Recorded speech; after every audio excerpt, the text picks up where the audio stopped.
Hello everyone, my name is Sarah Heron and I will be explaining Newton's laws of motion in regards to a left leg, single leg jump. We will also discuss the effects of forces, power and strength, and torque on the body. First, let's review our phases. Again, the sagittal view will be the best view to analyze this movement. The phases are starting position, wind back, propulsion, extension in the air, and landing.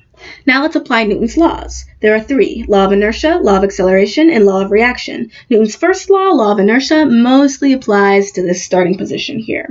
Susan Hall describes this law as a body will maintain a state of rest or constant velocity unless acted on by an external force that changes the state.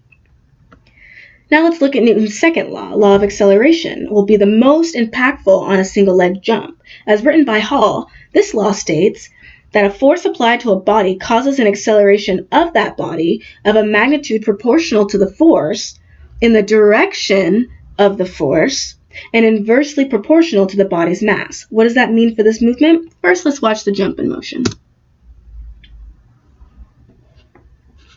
When I decide to change from rest to movement, I immediately begin generating internal forces. These internal forces are coming from the muscles I'm contracting to wind back. So the hamstrings and the quads are going to be very active here.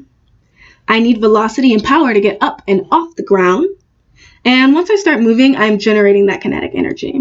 The wind back is the only place in the movement where I'm generating torque, if any. Due to a lack of strength, the body can twist at the knee and ankle.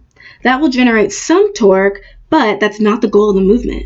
Given that, you could say that the more torque you're generating, you're increasing your risk of injury at the knee and ankle because you're putting force in places you don't want it. Now let's talk about explosiveness and work. In the single leg squat, the amount of work you're doing is not increasing or decreasing. In fact, I would suspect that if you want the amount of work you're doing to increase in this exercise, you will need to either use poor form and make your arms and legs move wider, or add dumbbells so the weight is making you work harder. However, you do want explosiveness to increase and you'll want more power.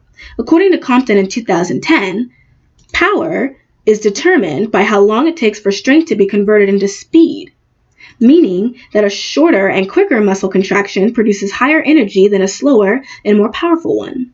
Plyometric training is very helpful with developing more muscular power.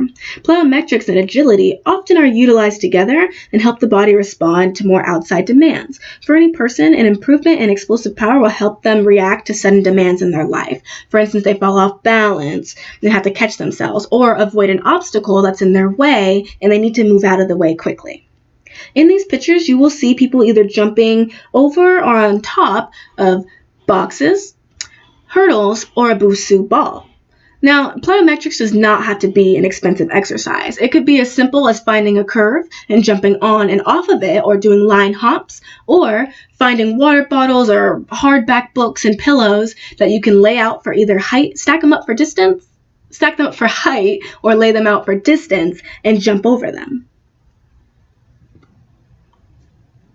To complete a single leg jump, you'll need individual leg strength. In these exercises, the single leg squat, the single leg Romanian deadlift, and the split squat, they all help with strength but also speed. Personally, I like the single leg squat, and I like to do them in bursts of 5 to 8 so they can be as fast as possible with maybe 15 to 20 pounds so I can focus on speed. Same with the split squat. I'll focus on speed.